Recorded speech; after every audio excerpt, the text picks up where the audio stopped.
Welcome to the Business Legends Podcast, where we interview business leaders and entrepreneurs so that you can learn from their successes, become inspired, and meet the people to make change happen. I'm the host of the show, Reese Arlen, along with Mr. Greenbag. Christian could not join me today, so I have no co-host. It's just us today, buddy. But I think we're gonna do just fine.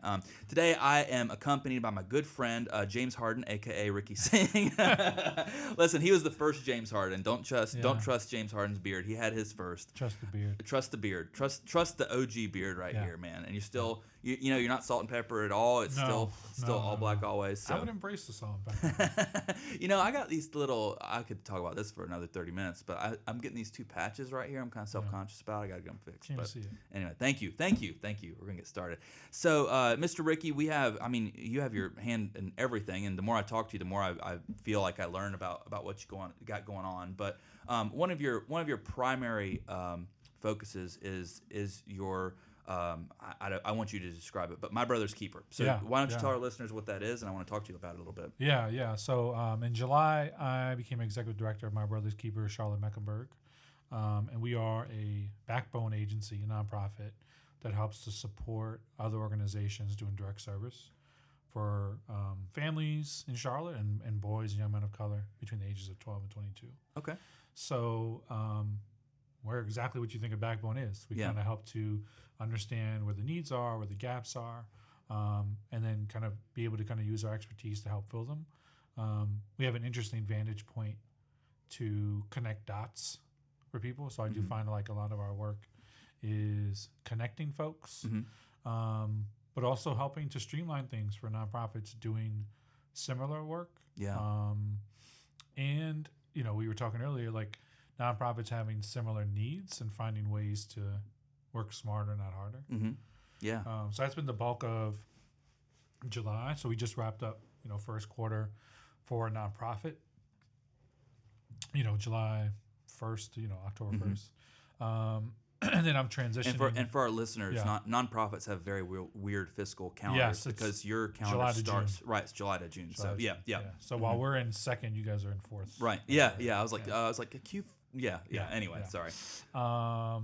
So first quarter, transitioned from helping to lead the high school at Charlotte Lab School. One of the founding leadership members of that school, but have been in education for the last 18 years. And I think the work that I'm doing with My Brother's Keeper is continuing to be in that education sector as well. Sure. So it's just a different part. It's for me, it's a step towards like larger impact beyond just one building, but what does it look like for our organization to impact Charlotte youth as a whole, as opposed to just one building, one sector? Do you feel like you take a lot of your expertise that you've learned from education into My Brother's Keeper? Like, do you feel like that gave you a good foundation for some of the practical operator type things that you do? No, I mean 100%. I think I'm a big proponent that like education can be successful within an ecosystem. Sure. Like schools have to be part of an ecosystem with companies and nonprofit partners and community partners if we're really going to have an impact on youth. And I think the term around ecosystem is starting to be a bit more buzz heavy, which is a good thing. Yeah. And I think there's great examples of that around the country about ecosystems that are existing in different towns. And I mean in like the most random places, right? Like, Little Rock, Arkansas to, Seattle, Washington to Tacoma. In New York, and they're all over, but they're good examples of what an ecosystem looks like. Sure. And I think, that's similar to some of the work I was doing when I was leading a school was, how do we create an ecosystem? Thinking about the data around lean on opportunity and talking about, how do we provide more avenues where economic mobility can occur. Yeah. For me, it was grounded in the hypothesis that like we need a stronger ecosystem. Yeah. It can't be in silo. But when I was growing up, they used to say it takes a village to raise a child. It's It's not a new concept. Right. And I feel like as I perhaps through my teenage years, like I distinctly remember when I was a very young kid, 3, 4, 5 years old, I'd be at Kmart back then, right? An adult that I didn't know would correct me for acting out because I acted out a bunch when I was a Right, kid, right, you know? right. And then I feel like there was a little bit of a dip of that, through, early 2000s and whatnot. But I feel like the world is starting to embrace that philosophy that you need to have a community behind you to effectively raise a kid and, to teach somebody manners and, what it means to win and lose and kindness and integrity and all the above. And just to give like innovative experiences, like Right. if there's self-driving cars, there's no reason why education should look the same. Right. Did you know in San Francisco, there's a fleet of cars where there's no driver now? Really? And it's common. That's So interesting. I was out there last month for a conference with some youth, and I was like, "Is that car driving? No one in?" So it's like Jaguars. Yeah. Wow. I think Is it like an Uber or is yeah, it like no, okay. it's like a Uber. Yeah. I think it's Uber or another company. Yeah. But San Francisco and New York tend to be those test markets. Right. There's I had read New York. Doesn't New York have helicopters or something like I don't know that about too? that. But yeah, But there's I think one of Uber these has cars helicopters. driving around Charlotte right now. Really? Yeah. If you Google it, you'll see it.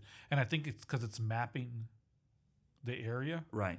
And there's all these spinning things around it. But in San Francisco, people just get into cars And they and just there's go. no driver in it. Wow. It's wild. Well, the thing that's especially wild about that is that I don't know if you've been to San Francisco, but it's so hilly. Yeah, no, I And, just came back from Okay, yeah. Last month, So yeah. it's like, were It you in one or? No. Okay. No. It kind of San Francisco kind of reminds me of New York, except the hilliness.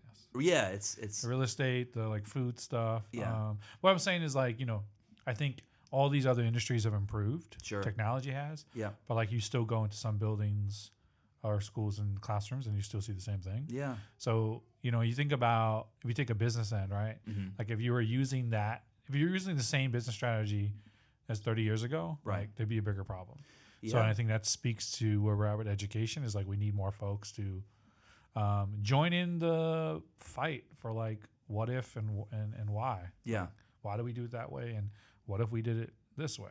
So, it's interesting. That we own a marketing company, and a gentleman that we've worked with now for 3 or 4 years.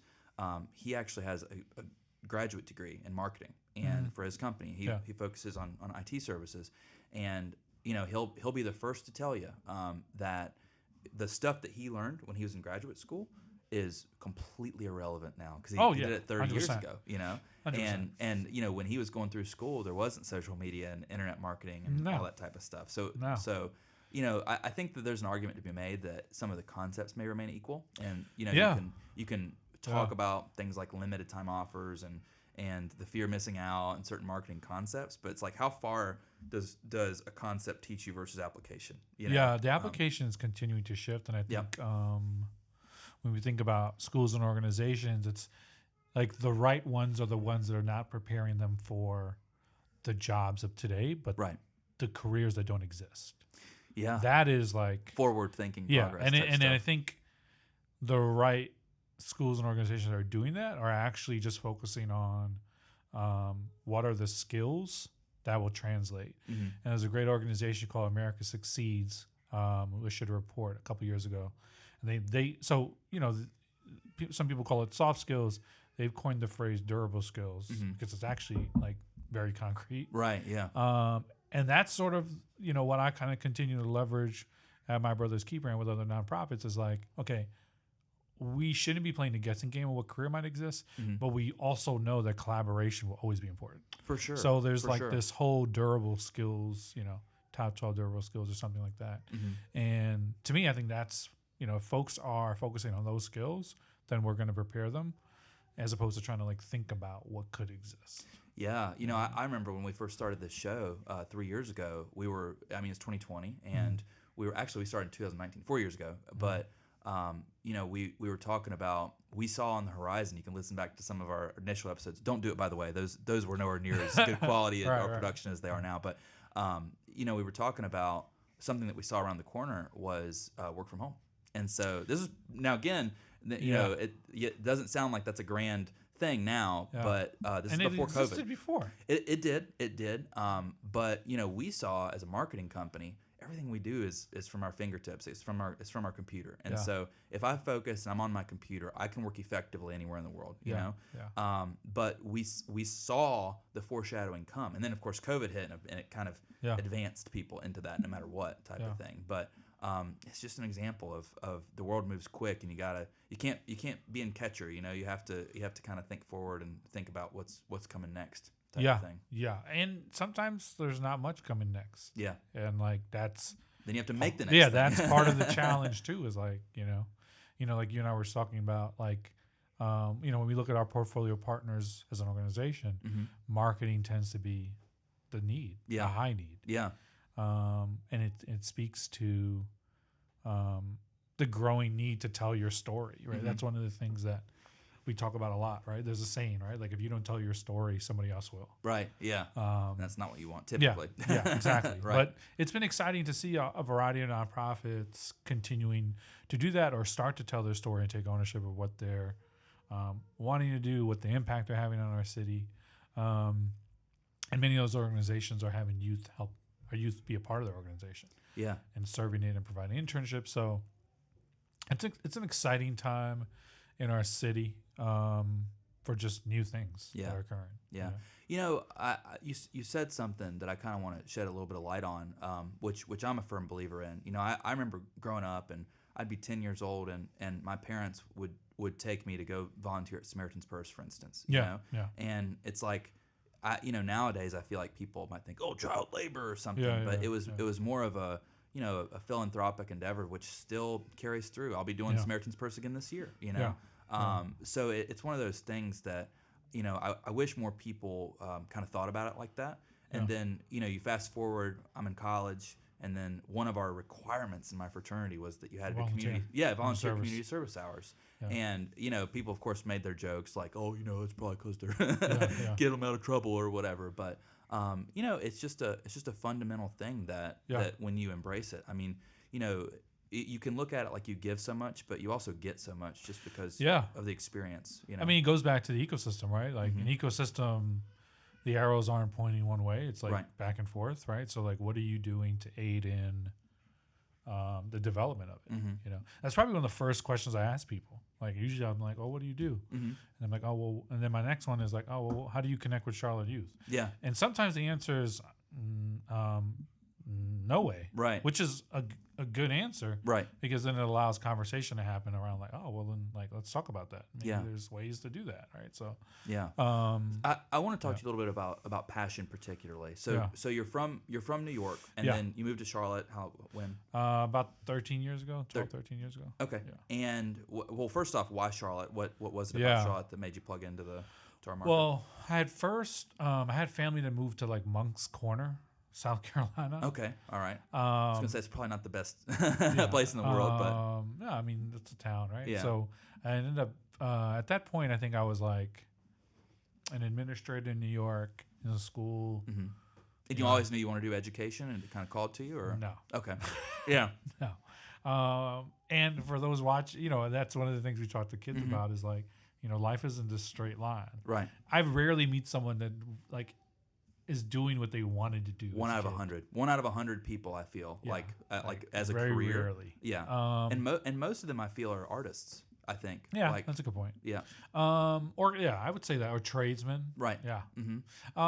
No, I mean, I think I've always worked with youth in some manner. Sure. I also wasn't the best youth, so I think maybe that part allowed me to connect with folks. Mm-hmm. But really, it was just like, I was getting ready to graduate, and I'm like, okay, well, I work with youth. Why not get paid for it? Let's see where this goes. Yeah.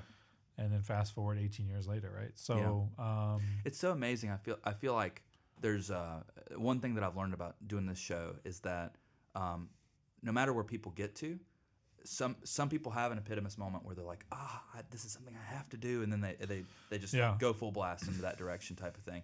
And then others, they just kind of fall backwards into it, but then through work ethic and give a lot of effort into it, right? And then I think, so I think we went to Moncks Corner. I was like, oh, this is like a lot, like very rural. Mm-hmm. Like like you can't go to the store after 7. Like I saw a deer for the first time, it freaked me out. Like, so we ended up coming here to Charlotte to visit, and I fell in love with it. It kind of reminded me of Queens. As spread out as it is. I have never heard that expression before, ever. Really? I think it reminds me of Queens. So like Queens can be very suburban. Right. Because Queens is very large. Right. and it can be very busy. Yeah. Right. So like if you want to be busy, you go to like Astoria. Yeah. But you could also go to like Floral Park. Right. Where it's just like neighborhoods. And to me, that's what Charlotte is. Like if you want to be busy, you can go be busy, and if you don't, you can retreat to your neighborhood. So it reminded me of Queens in that end. Brooklyn's different. It's kind of is what it is.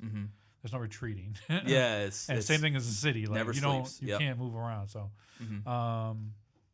yeah. I mean, I think, and then I just kind of waited for the right opportunity that I think made sense for me. Right. You know, made the jump over. Started working in the Warrensville Greatest School District, and you know, I've gone through the gamut of positions, principals, you name it. Yeah. In schools. So, did you have a favorite, you know, subject that you taught or position within? Well, I started in special ed, and I think it's still wow. Yeah, started in special ed, and it still continues to be a passion of mine because I think the challenges of students with disabilities continue to grow as for sure the time of the world does, right? Like as things become more complex, we need to find more ways to differentiate and more pathways for our students with disabilities. So I think that tends to be definitely a passion I continue to do. Yeah. I don't know. I think the only thing I couldn't do was foreign language. Like I think there's a part of my brain that just can't learn it. Yeah, makes sense. Yeah. It's not for everybody. I just can't. I don't know. Yeah. I can't. I could understand things. Right. But like I could survive. Right. Yeah. But it's just not. But I'm not gonna like get into a conversation. Yeah. Do you feel like you could do music, or have you? I used to produce hip hop. Okay. Cool. I didn't know that. I used to produce hip hop. See, here we go again. The more questions you ask, the more you learn about people. That's used to produce really hip hop, and then when I started teaching in Bushwick, Brooklyn, I started New York City's first hip hop after school program. Cool. Out of my closet in my classroom. Wow. So we used to have rappers like Mos Def, Joe Budden, Joel Ortiz, the gamut of people, and we did a lot of social justice based music. You were talking about Spike Lee, done some stuff with him and Def Jam. Really? Yeah, that's awesome. Way back when. That's awesome. For those of us on the show, I was not giving Ricky a hard time. I was giving him a compliment. But I said when I first met him, the glasses made me immediately think of Spike Lee. Yeah. So, which I hope you take that as the highest of compliments, because that's so we're producing hip hop. And I actually stopped right before I moved to Charlotte. That was sort of, it's like, okay. Any particular reason, or is it just because just trying to figure out the city, and like, I think when you go to a new city, you got to kind of like, I feel like it took me 2 years to kind of see and your areas and figure out where where I'm at. Right. I mean, I think we found the West Side in less than 6 months, and that's been home and continues to be home for me. Yeah. It's reminds me of where I'm from in Brooklyn, and like continues to be a place that we'll continue to pour into. So, but yeah, it took some time to like just get my feet planted, and I became principal of a private school, was a consultant, then opened, helped to be a part of a team to open up a charter school. So, transitioning to, and that charter school is nonprofit, but transitioning to a nonprofit now that isn't direct service to students is exciting, because I'm able to hopefully take those 18 years of experience and put it to use, right? Like help others that are continuing to do direct service work. Right. And hopefully those experiences are impactful for them. Yeah. Yeah. That's one thing that I love. I love seeing, you've taken the things that you've learned and you're able to kind of pay that forward, if that makes sense, like to the people that you can assist in your backbone organization and everything else. Yeah. Yeah. I mean, trying, right? It's just the work. Yeah. You just got to do it. Yeah. You just kind of keep trying away. Yeah. Yeah. So what do you see for the future of My Brother's Keeper? Where are you guys heading with everything? Yeah. Lots of work. I mean, lots of partners. So we've, grown our partnerships by maybe like, since I've come on, probably by like 500%. Wow. 6 to 40. And that's maybe. In 3 months. So that's incredible. So like 6 to 40, close to 40. And probably hit our year-end goal after this first quarter, which is crazy. Wow. But yeah, no, just continuing to do the work. Yeah. Like connect with nonprofits doing direct service, connect with people and initiatives.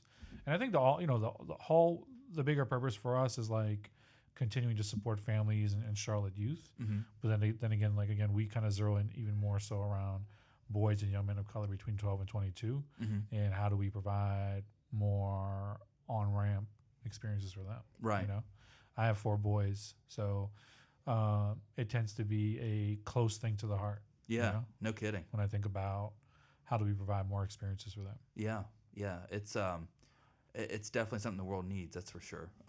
You know, I think about that a lot. You know, I think about, you know, I have friends that I grew up with, for instance, and you know, I've been lucky enough. I've been hanging out with the same. Well, unlucky enough if you ever meet them, I guess. But I've been hanging with the same guys since I was 10 years old. You know, and you know, luckily I think we all kind of kept each other's heads above water. And when one was messing up, we were able to kind of pick them up out of the water, so to speak. But you know, I think of people that didn't have that experience. I think of you know, friends of mine that have gotten into bad things and drugs and overdose, and you know, I have friends that I grew up with that died as a consequence of it. You know. Yeah. And sometimes it's even, you know, you're talking about the work you were doing with Samaritan's Purse, but sometimes it's not even like there's those challenges as it is like how do we onboard Charlotte youth to help them understand like what exists in our city and what's available to them. Right.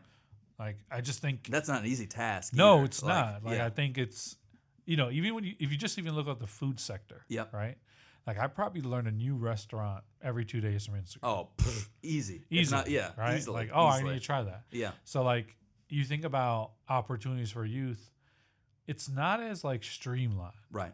Like you got to kind of be tapped into certain people or organizations to know what's coming. Sure. And I think that's some of the challenge that exists in our city. And that's hopefully some of the work that we want to help do is sort of like, how do we streamline that for families? Almost like I don't want to say culturalizing people, but it's like getting them in the know with things. Yeah, like so otherwise know. You know, one of the things we've been joking around is like, you know, Axios. Yeah, of course. Right. So the Axios Weekender will come out, right? Right. And it's like, oh, here are like top 29 things you can do for Halloween, right? Or whatever it is. Like, imagine what that would look like if it was for families. I mean, like it would look different, I think. Yeah, but I mean, like, imagine if you got that on a Friday and say, hey, here are 10 positive experiences you can bring your kids to. Right. Yeah. Right? And I think people would attach to those things. You know, the challenge becomes, you know, monetizing it or not monetizing it type of thing. Like, because for instance, Axios, I mean, it's great. Yeah, they're off the chain. Mm-hmm. But I use them as an example because I think that people go to those places because it streamlines it. Right. You know, do you know Meredith Dean? Mm-mm.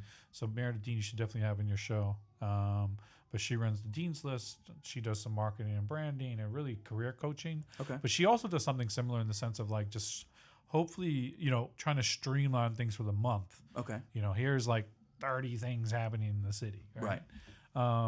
So I think we're starting as an organization, when you think about what's next for us, start to think about what could something like that look like starting 2024? Yeah. How do we get people to be a part of it? Mm-hmm. Because it's hard keeping up. For sure. As a even me, it's hard. Like I don't read all the newsletters from my kids' schools. Like I don't. Yeah, how would you have time? Yeah, because like you said, it's not streamlined. Like, no, it's just, you know, you trying to, and I'm probably more in the know because it's coming to me. Right. But I think about the average parent who might be working, who's have other things going on, to know like, oh, what exists in our city, right?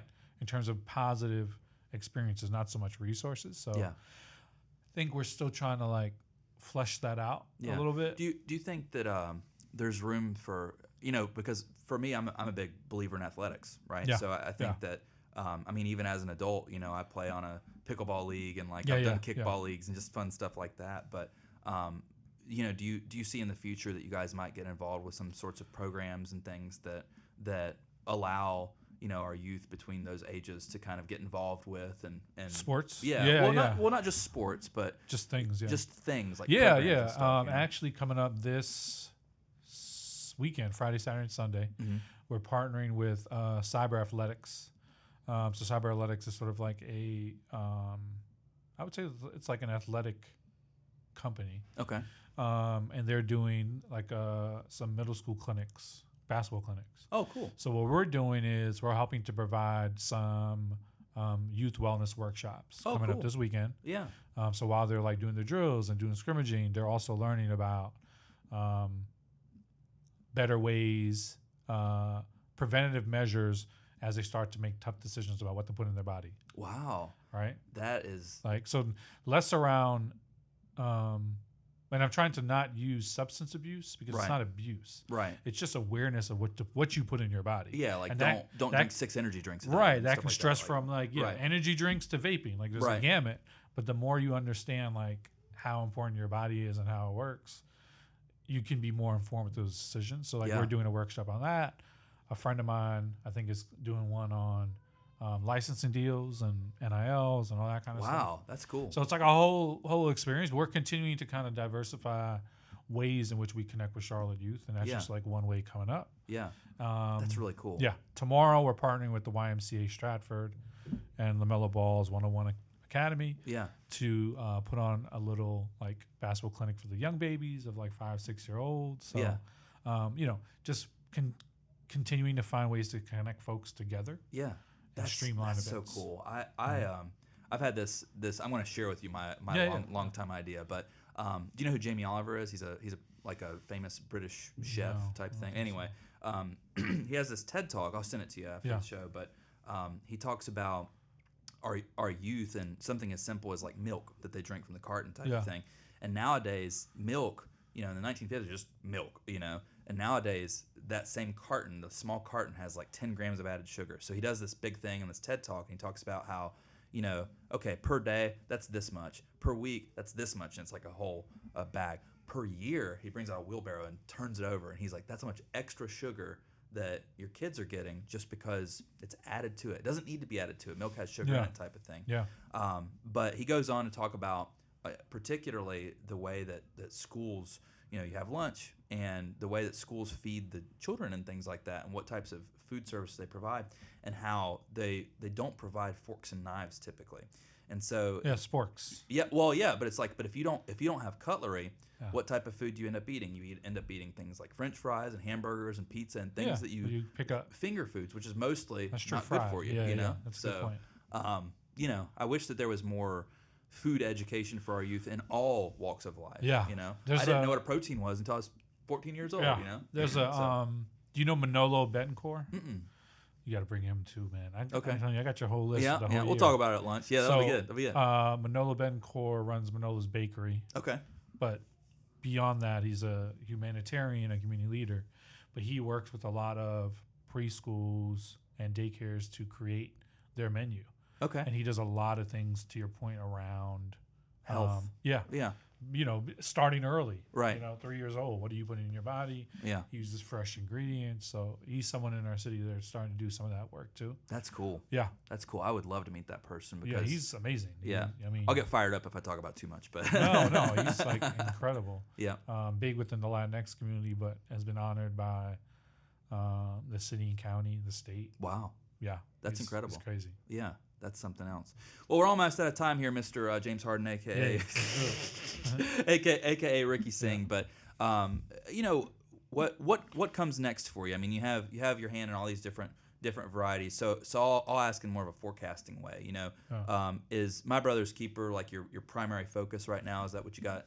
I would. Yeah. I mean, I think. In terms of like kind of bread and butter, that's kind of where it's at. But I mean, I try to be agnostic, is that the word? Mm-hmm. With a lot of those different things that I'm doing, and really just say like, look, like the work I do, you're pushing everything forward. The work I do, like if there's one common thread, it's about continuing to build community and support Charlotte youth. Yeah, like those are the two areas, and that happens in art. It happens in a variety of different avenues that I do. So let's see, what's next for me? Maybe it's program development or I mean, I more think partnerships perhaps. Yeah, I think more partnerships will occur. I think I'm probably getting to the point of starting for My Brother's Keeper to start to begin to host some sense of series of workshops Cool. at the top of the year and working on some stuff there. More time for me also is like just spending more time with my kids. Yeah. It's been, when you work in education for 18 years, like I didn't know, it's funny, but like I'm learning how to be an adult. Right. No, seriously. Yeah, because like, you spend so much time with your kids. kids. Yeah, like I would get up, my day was like getting up at 4 a.m. and listen, there's no shame in SpongeBob SquarePants being your favorite show, okay? Like, yeah, no, I mean, I would, be at the school building at 4:30, 5 o'clock in the morning. Yeah. Coming back at 6. Wow. Doing something for an hour and then putting on another shift until 10, and like it's the work. Yeah. And I loved it. I continue to love it. I just think for me, the jump for me was to how do I get a larger impact for youth. Sure. And then the byproduct of it is like, my kids can experience a different version of me over the next 5 or 6 years. Right. That's different, but it's funny. I'll have lunch meetings and I don't really eat lunch, so it like freaks people out. Yeah, yeah. So I'm starting to get better at like if I have a lunch meeting, I can order lunch. Yeah. But yeah, learning how adulting is, right? Because education is very fast paced. Sure. And I'm learning that the adult world isn't as fast sometimes. I could see that. There's a lot of like, let's circle back next week. Yeah. As opposed to a lot to of like follow-ups. Tomorrow. Right. So I think this needs to be done now. Yeah, that's sort of where my head is at always. So I'm still like, 3 months in adjusting to what that feels like. Like I said, took my first 2 days off ever. Yeah. Right. Right. I started education at 20. So like I don't have a frame of reference. Right. Of it. So it was a great decision to kind of make the jump to have larger impact, and excited to kind of see what's next. Sure. I feel like no matter what industry you operate in, I think that time management is the number one most critical and difficult skill, but it's the most important skill of any career. Like, I mean, because you have to, like you said, you have to know when to push and when to pull, and when this is priority over that, and following up next week as opposed to tomorrow and stuff like that. So it's a big one. I appreciate you inviting me and like being a part of the platform. Yeah, man, absolutely. Thanks for joining. So we usually sign off with one funny question or fun question, I should say. So I think I've developed mine for you, and I'll try to word it as best I can. But since you've been involved with My Brother's Keeper, do you have a recollection of, and it's okay if you don't, but can you think of any magical moment where you're like, I'm so glad that I'm doing this, like something that happened that I got it. Yeah. Okay. Do tell. All right. You got to share it. You got to share it now. When you said it that quick, you got to share it. I got it. It wasn't just a yes or no. It's a yes and share. So we were. I can't say too much. Okay. Let me see how to say this.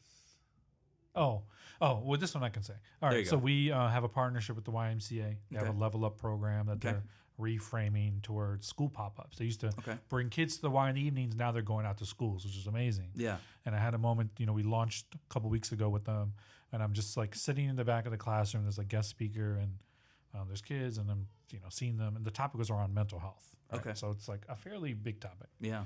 And there's like 4 rotations of kids in there. And to hear the conversations happen from youth that elected to be in the room, hear the feedback from the guest speaker who donated their time, and even more so from the YMCA, was that moment where, I turned to my colleague. I was like, "This is why we exist. Yeah, this is it. This is the one. This is like we're not in front of the room, but we're helping to connect these dots, and hopefully, more pop-ups like this can continue to occur." Sure. But that was one of those moments. That's awesome, man. Yeah, that's awesome. Yeah, well, thank you so much for joining me today, man. Appreciate it. We'll keep it moving forward, and we'll see you soon. Okay? Appreciate it. Thanks again, man. Thanks. All right.